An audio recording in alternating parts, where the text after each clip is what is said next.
History class made inventions sound simple. One genius, one light bulb moment, one name in bold. Cute story. Also, often nonsense. Today, we are looking at 32 inventions where the famous name on the label was not always the person who did the dirty work. Sometimes the real inventor was ignored, outlawyered, outmarketed, buried by a corporation, or just unlucky enough to meet history's favorite thief. Better branding. 1. The Gregorian calendar carries the name of Pope Gregory XIII, which is very convenient if you are Pope Gregory XIII and slightly insulting if you are Luigi Lelio, the astronomer who actually wrestled the calendar into shape. Lelio worked out the reform that fixed the messy old dating system. Gregory approved it, announced it, and walked away with the eternal branding package. So yes, the calendar people use for birthdays, rent payments, tax panic, wedding planning, and pretending they will start exercising next Monday is named after the executive sponsor, not the math guy. Classic history. The scholar sweats over calculations. The powerful man signs the paperwork. The powerful man gets his name printed on time itself. It is basically the 16th century version of your boss presenting your work in a meeting and saying, "Glad I could lead this vision." Every leap year is a tiny monument to Luigi Lelio doing the hard part while Gregory got the logo. 2. ENIAC became the glamorous celebrity of early computing, the big electronic machine everyone points at like it arrived from the future wearing sunglasses. But John Atanasoff was already haunting that story before the spotlight even warmed up. He and Clifford Berry built the Atanasoff-Berry computer, and Atanasoff later showed important ideas to John Mauchly, one of the men behind ENIAC. Years later, a court invalidated the ENIAC patent, which is the legal system's very dry way of saying, maybe this victory parade needs a serious fact check. This was not a cartoon theft where somebody grabs blueprints and runs away in a cape. It was messier, more adult, and therefore more irritating. Early concepts got shared, absorbed, improved, and then fame showed up with terrible eyesight. Atanasoff was not forgotten because he lacked genius. He was forgotten because fame loves whoever reaches the stage at the perfect moment. Invention history is just high school politics with vacuum tubes. 3. James Watt is often treated like the man who invented the steam engine, as if he personally discovered vapor, handed it a job, and launched the Industrial Revolution with a wrench and a determined Scottish stare. But Hero of Alexandria had something to say about that, if only he had not been dead for nearly 2,000 years. Hero created the Aeolipile, an ancient steam-powered spinning device often called an early steam engine. To be fair, it was not powering factories or terrifying workers with unemployment. It was more like a brilliant ancient toy saying, "Look what steam can do." Watt's real achievement was not inventing steam power from nothing. He made steam engines efficient, practical, and economically devastating in the best and worst ways. Hero had the strange first concept. Watt made the version that changed civilization. History usually claps loudest for the person who turns the weird prototype into money, smoke, factories, and a very stressed labor force. 4. The invention of radio is such a tangled historical fistfight that a completely honest movie about it would look overdramatic. Guglielmo Marconi became the famous face of wireless communication because he built working systems, pushed them commercially, and knew exactly how to become the headline. But Nikola Tesla had earlier patents and key ideas that later mattered a lot, especially when the United States Supreme Court invalidated important Marconi patents. So the least annoying version is this. Marconi won the public fame race early, while Tesla supplied crucial groundwork and received a legal victory much later, which is satisfying in theory, and not especially useful when the money and monuments have already left the building. That is invention history in its natural habitat. The clean public winner gets the statue. The complicated truth arrives decades late, carrying paperwork and emotional damage. Radio signals moved fast. Historical fairness apparently traveled by exhausted donkey. 5. Philo Farnsworth should be one of those names people say with dramatic respect, like he grabbed the future by the collar and forced television into existence. Instead, many people remember the Radio Corporation of America first, because huge corporations have a special talent for swallowing inventors and still looking elegant on the product brochure. Farnsworth developed the first fully electronic television system. Then RCA arrived like a patent law monster with polished shoes and an army of lawyers. Legal battles followed, royalties eventually came, and yet the cultural spotlight stayed mostly on the corporate giant, while Farnsworth became a trivia answer for people who enjoy getting angry at history. Imagine sketching the core idea as a teenager, building the device that rewires global culture, and then watching a corporation try to explain why your miracle basically belongs to them. Television became a household altar. Farnsworth got pushed into the footnotes. He helped invent modern screen addiction, and history replied with "nice work, background character." 6. Jack Daniel became a legend, a bottle, a logo, and an entire personality type for men who believe whiskey, barbecue smoke, and emotional silence count as a philosophy. But Nathan Nearest Green, a formerly enslaved master distiller, taught Jack Daniel the craft and helped shape the charcoal mellowing method that became central to the whiskey's identity. For a long time, history did that graceful little shuffle where it quietly moves the black teacher out of frame and leaves the white student under the spotlight. Charming in the worst possible way. It is like learning the secret to perfect barbecue from a pitmaster, opening a restaurant, and letting the world assume smoke itself blessed your hands. Green helped create the flavor. Jack got the label. The bottle kept the magic while the story misplaced the man who taught it. History loves a clean brand myth, especially when it fits nicely on glass and sells well in gift shops. 7. If photography were a film franchise, Nicéphore Niepce would be the original creator whose name gets buried while Louis Daguerre stands on the giant poster looking heroic. Niepce produced the first permanent photograph, which is not exactly a small achievement unless your standards include casually freezing reality. But Daguerre became the famous name because the daguerreotype developed into a practical process people actually used and talked about. So this is not the most shameless theft in invention history. It is the classic pattern where one person makes the impossible first step, then another person makes it sharper, cleaner, more usable, and much easier to sell. Niepce caught the first lasting image. Daguerre caught the public explosion. One man proved time could be trapped. The other got his name attached to the trick. It is the camera version of building the first airplane and then watching someone else get the airport named after them. 8. The treadmill may be the funniest rebrand in modern fitness. Today, people pay good money to run in place while staring at a screen and calling it wellness.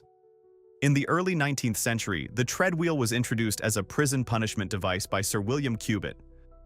Prisoners climbed it for hours, basically becoming miserable human hamsters with criminal records. So yes, your luxury cardio machine began life as state-approved suffering equipment. Somewhere, a Victorian jailer is probably smiling in the grave and whispering, "You fools put my punishment wheel in your homes and added cup holders." Imagine explaining to someone in 1820 that wealthy people in the future would voluntarily buy prison cardio, track their stats, and post about it online. The only thing missing is a warden selling protein shakes near the locker room. Humanity looked at a machine designed for punishment and said, "Interesting, but can we make it monthly subscription-based?" 9. Robert Fulton often gets introduced like he strode confidently to a river, invented the steamboat, and gifted humanity modern transport before lunch. John Fitch would probably like to dunk that textbook straight into the water. Fitch built working steam-powered boats earlier and ran successful trials before Fulton became the polished champion of the story. Fulton's real achievement was making steamboat transport commercially stronger and more sustainable, which absolutely mattered. But that is not the same as inventing the whole idea from nothing while heroic music plays in the background. Fitch did the ugly, risky, experimental inventor work first, which is exactly the part history loves to reward with dust and footnotes. Fulton got the smooth legend. Fitch got the actually before him paragraph. Same river, same steam, very different souvenir mugs. History adores the captain of the successful ship, but the person bailing water out of the first awkward prototype usually gets tossed overboard. 10.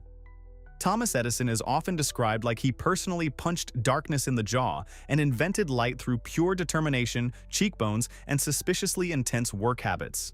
The real story is far messier. Joseph Swan had already developed a working incandescent lamp with a carbon filament before Edison's version became the giant public legend. Edison was not some useless fraud, to be clear. He was brilliant at commercialization, systems, improvement, and turning inventions into business empires with the energy of a man fueled entirely by caffeine and patent lawyers. But the lonely genius myth is still wildly overcooked. Edison did not walk into a cave, shout, "Let there be bulbs," and rescue humanity from night by himself. He entered a crowded race and then flattened everyone in the business lane. Swan helped make the light. Edison made sure history remembered the cash register. That is the difference between inventing something and winning the entire publicity machine. 11. X-rays show how science history loves one clean winner, even when the truth arrives with a whole crowd of awkward earlier clues. Wilhelm Röntgen absolutely deserves enormous credit. He identified, studied, explained, and publicized X-rays properly, turning a strange laboratory effect into real science and earning the first Nobel Prize in physics. But he did not appear in a magical vacuum. Earlier researchers had been messing with discharge tubes, strange shadows, and mysterious photographic effects. Fernando Sanford, for example, worked with electric photography before Röntgen's famous discovery. That does not mean Sanford fully discovered X-rays first and got mugged by history outside the lab. It means the road already had glowing footprints on it. Science often works like that. One person notices a shadow, another sees a weird effect. Then someone finally connects everything and gets the medal. Discovery is rarely a solo lightning bolt. It is usually a relay race covered in Nobel glitter. 12. Stephanie Kwolek helped create Kevlar, which sounds less like a material and more like something a superhero would dramatically pull from a secret vault. Kevlar became vital in body armor and many high-strength applications, saving lives and making the modern world tougher in very literal ways. Yet many people vaguely credit DuPont as if a corporate logo put on goggles wandered into a lab and invented miracle fibers by itself. That is the corporate credit trap in all its annoying beauty. Kwolek did the groundbreaking chemistry. The company became the enormous public name floating above the achievement like a giant trademark cloud. Yes, she received honors, but public memory still loves treating corporations like wizards and the scientists inside them like replaceable office plants. Kevlar became famous. The woman behind it deserved to be far more famous. Modern culture remembered the brand more easily than the chemist because apparently logos have better public relations than microscopes. 13. Henry Ford gets discussed like he invented assembly lines, factories, mass production, and possibly the entire idea of standing near machinery. But Ransom E. Olds was already using a progressive assembly system before Ford's moving assembly line became the industrial legend. Ford's genius was not summoning the concept from the void. His genius was scaling it with terrifying efficiency, like a man trying to mass-produce oxygen. He took the idea, accelerated it, systematized it, and made it impossible for the world to ignore. Then history did its usual magic trick and pushed earlier names off stage because one giant brand had become big enough to sit on the whole story. Mass production apparently mass-produced a myth too. Olds helped lay the road. Ford turned it into a highway and made everyone drive on it for a century. He did not write the original song, but he turned the volume up so loud that nobody could hear the first band anymore. 14. Everyone learned that Alexander Graham Bell invented the telephone, which is adorable in the same way a school poster is adorable when it leaves out half the fight. Antonio Meucci had built voice-transmitting devices earlier, but he was poor, unlucky, and trapped in the kind of paperwork swamp that eats inventors and burps filing fees. Bell got the patent. Bell got the glory. Bell got the massive textbook treatment. Meucci got the historical equivalent of, yes, technically important, but please stand behind the man with better legal timing. It is one of the most American stories imaginable, even though Bell was born in Scotland. A clever person builds something. A smoother, better-positioned person wins the paperwork race. Then the world spends generations dialing the wrong legend. Somewhere, Mucci is probably still hearing Bell's name ring through history and rolling his eyes so hard it creates a second communication system. 15. Monopoly has one of the most painfully ironic origin stories ever attached to cardboard. Lizzie Magie created the landlord's game to criticize monopolies, rent extraction, and the way greedy systems crush ordinary people. Then, Charles Darrow sold a version of the game and became the famous face of the commercial empire. So yes, a woman made a game warning people about predatory capitalism, and capitalism immediately backed over her in the parking lot, sold tickets, and called it family entertainment. You could not write a cleaner satire if you chained a screenwriter to a desk with nothing but coffee and bitterness. The game itself practically became a documentary about what happened to its creator. Magie made the warning. Someone else turned it into a fortune. Then families spent generations destroying holidays over tiny hotels. That is not just unfair. That is unfair with little metal top hats, which somehow makes it even more insulting.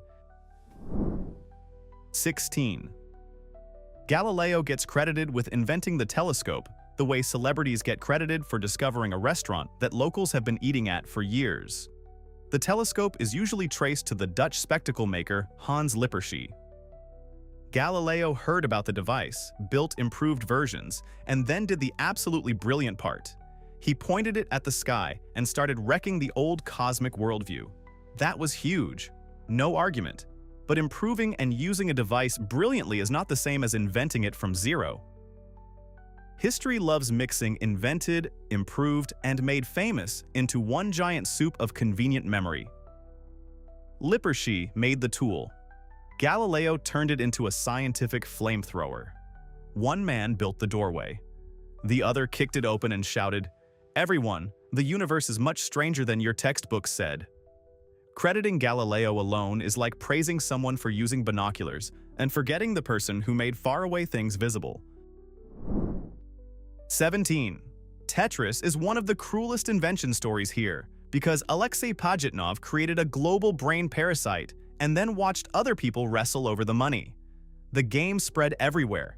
It devoured school computers, office breaks, airport boredom, and millions of human attention spans. Meanwhile, the rights got trapped in Soviet bureaucracy, international licensing chaos, and business people doing their favorite activity, spotting genius from far away and rushing toward it with contracts like starving seagulls. Imagine inventing one of the most addictive games in human history and mostly receiving confusion, stress, and the pleasure of seeing strangers profit from your falling blocks. The game itself is cleaner and more logical than the legal mess behind it. At least when Tetris punishes you, you know exactly which block ruined your life. In the real story, everything fell into place for almost everyone except the person who created the pieces. 18. Pythagoras gets an absurd amount of credit, like the ancient Greek version of the guy in a group project who did the title slide and somehow got applause for the whole civilization. The theorem named after him was known in older traditions long before he showed up with philosopher branding and a very memorable triangle. Babylonian mathematics had already explored number relationships that fit the theorem, and other ancient cultures understood similar geometry too. So no, this is not a dramatic heist movie where Pythagoras sneaks around stealing triangle secrets in a robe. It is more boring and more annoying. History simply loves attaching famous Greek names to ideas that had been developing across different places for a long time. Pythagoras got the premium label. Anonymous older mathematicians got clay tablets, dust, and zero merchandise. Somewhere, a Babylonian surveyor is staring at modern textbooks like, "Nice, glad the Greek influencer enjoyed our math." 19.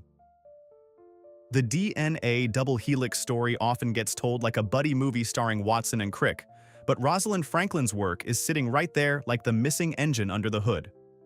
Her X-ray diffraction research, especially the famous photograph 51, provided crucial evidence for DNA's helical structure. Watson saw that image without Franklin's permission, which is the kind of detail that makes every shiny, heroic version of the story suddenly start sweating. Watson and Crick built the model, yes, but they did not pull the answer fully formed out of the universe while standing alone in a beam of genius. Franklin's data mattered enormously.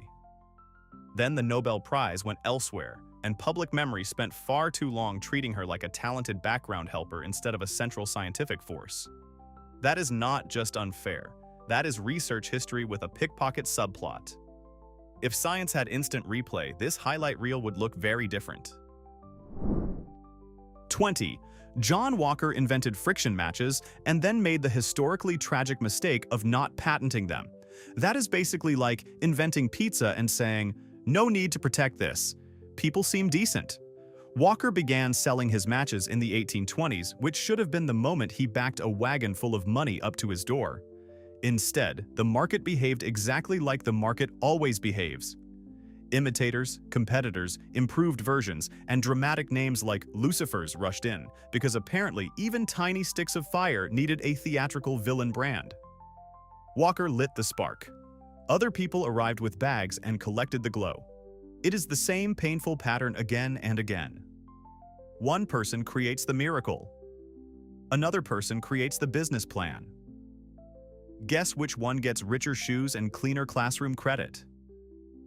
History likes calling people pioneers, but it pays them like pioneers are paid in compliments.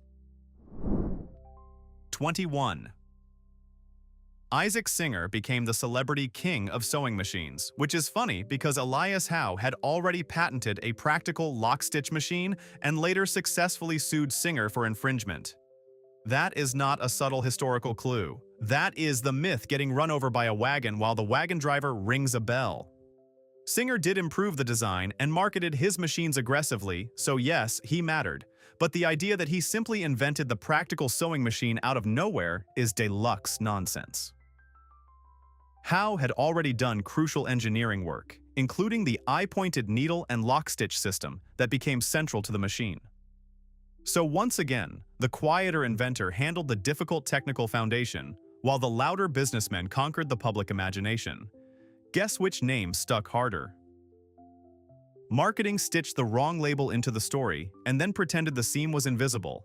Singer walked in with sharper sales instincts and left with the applause. 22. The circular saw has one of those invention stories where the details get blurry, and somehow the blur usually helps the people already holding the spotlight. Tabitha Babbitt, a shaker inventor, is often credited in American tradition with seeing that pit sawing wasted motion and adapting the idea of a circular blade for continuous cutting. The records are messy.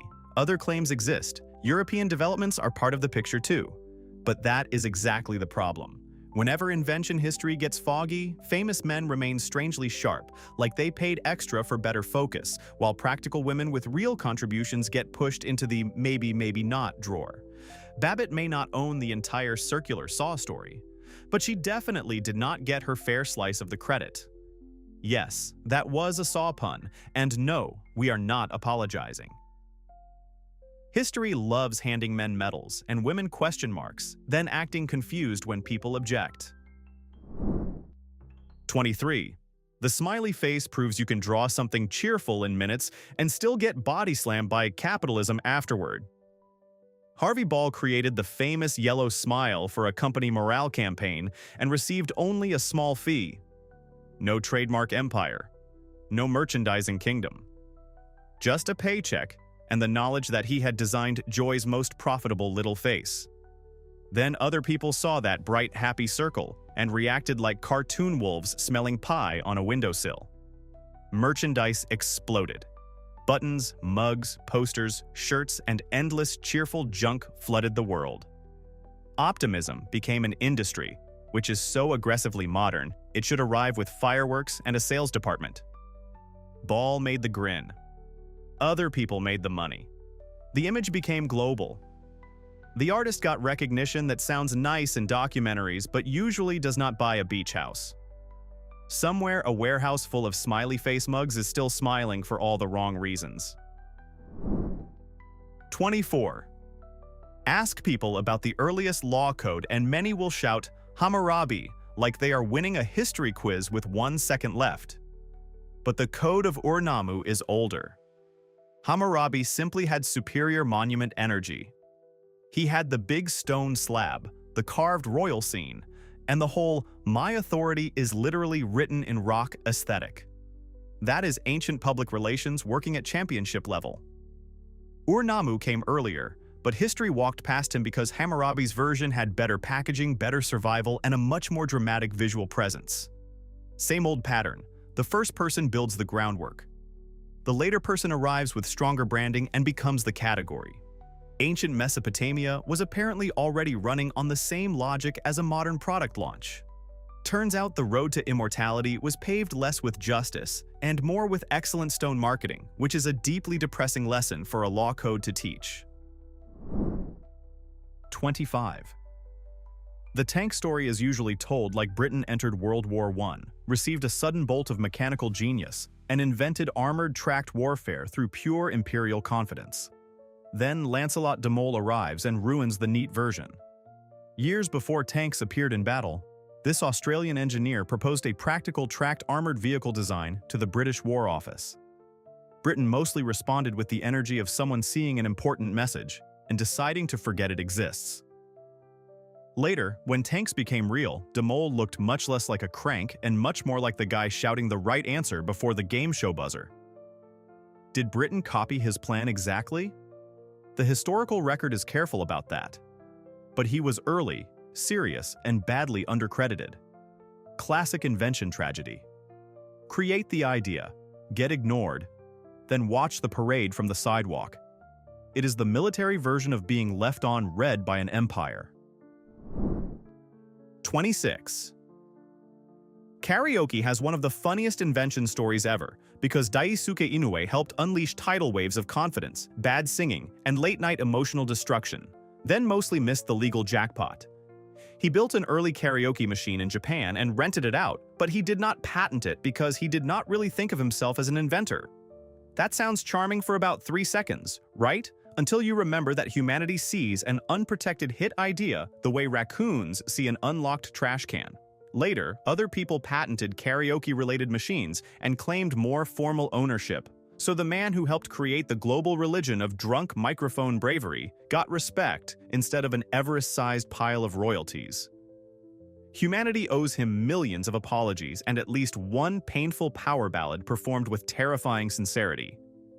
He gave the world permission to scream songs in public, and honestly, that should have come with lifetime compensation. 27. George Ferris won the branding lottery so hard that his last name became the everyday name for the entire ride. That is not just fame. That is dictionary-level conquest. But William Summers had already built a wooden observation wheel before Ferris revealed his giant steel version at the Chicago World's Fair.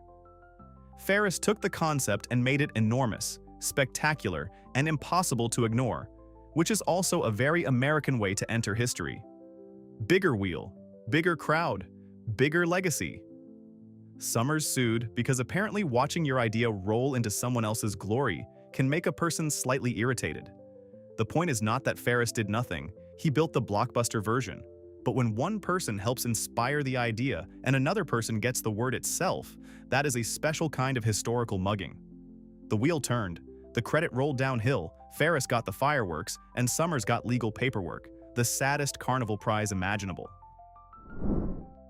28. Thomas Crapper did not invent the flush toilet, but history heard his name and instantly behaved like a 12-year-old at a family cookout. The early modern flush toilet is usually traced to Sir John Harington in the late 16th century. Crapper was a real plumber and an important figure in sanitation history, but he came later and improved or promoted plumbing fixtures rather than inventing flushing from scratch. In other words, the world heard Crapper, laughed too hard, and started attaching every toilet myth to him like magnets on a fridge. That is not scholarship. That is humanity seeing a perfect joke and refusing to let facts ruin it. Harrington built the early throne. Crapper inherited the punchline. Honestly, with a surname that powerful, history was always going to do something ridiculous. The toilet did not make the man famous nearly as much as the man's name made the toilet impossible to forget. 29. The fidget spinner origin story is a perfect little chaos creature. Catherine Hettinger held a patent in the 1990s for a spinning toy, and when the 2017 craze exploded, she became the face of the inventor left behind story while making almost none of the money. Then people looked closer and discovered the headline version was not perfectly neat. Her patented toy was related, but not exactly the same as the three-lobed spinner that became the official symbol of classroom irritation. So the truth is messier, which history loves because it lets everyone argue while the cash quietly escapes. Hettinger had an early connected idea. The craze made millions. She did not. Somehow, even the origin story of a toy designed to spin calmly began spinning completely out of control. That feels spiritually correct. Nothing says modern capitalism like a stress relief toy causing a nationwide credit dispute. 30. French fries might be the tastiest identity theft in history. A lot of evidence points to Belgium, not France, as the place where fried potato greatness became a thing first. One popular theory says American soldiers in World War I heard French being spoken in Belgium and basically decided, French fries, close enough, pass the salt. Which means the name may have come from geographic confusion and language laziness, two forces that have caused an impressive amount of historical nonsense. So Belgium may have created one of the most beloved foods on Earth, and then spent generations watching another country get tagged on menus everywhere. That is brutal. Imagine inventing the cheeseburger, and then the whole planet calls it a Cleveland sandwich. You would start flipping tables. Politely, of course, with mayonnaise nearby. Belgium got ghosted by a potato and then had to watch everyone eat the evidence. 31. Edward Jenner gets the polished textbook glory for vaccination, but the knowledge trail begins earlier than the tidy British hero version usually admits. Onesimus, an enslaved African man in Boston, told Cotton Mather about variolation, a method used to create immunity against smallpox. That knowledge mattered enormously. But public memory has an ugly habit of hitting the reset button when information enters elite circles wearing a nicer coat. Suddenly, something becomes discovered instead of already known by people history ignored. Jenner absolutely made a huge breakthrough with cowpox vaccination, and that should not be erased. The problem is how often the story starts suspiciously late, right when powerful people decide the knowledge finally counts. Funny how civilization keeps losing the receipt whenever the original source is inconvenient. History loves pretending truth was born the moment a gentleman with neat handwriting finally wrote it down. 32. Samuel Morse gets the telegraph halo, but that invention story has more hands in it than a crowded buffet line. Joseph Henry had already built a telegraph of his own design and gave Morse important scientific support. Alfred Vail also contributed heavily to development and practical improvements. But public memory heard Morse code and basically said, perfect, one name, easy enough, we are finished here. That is the danger of catchy branding. Once a name sticks to the invention, everyone else begins fading like they were written in pencil during a rainstorm. Morse absolutely mattered. Nobody needs to pretend he did not, but the lone genius version is far too clean.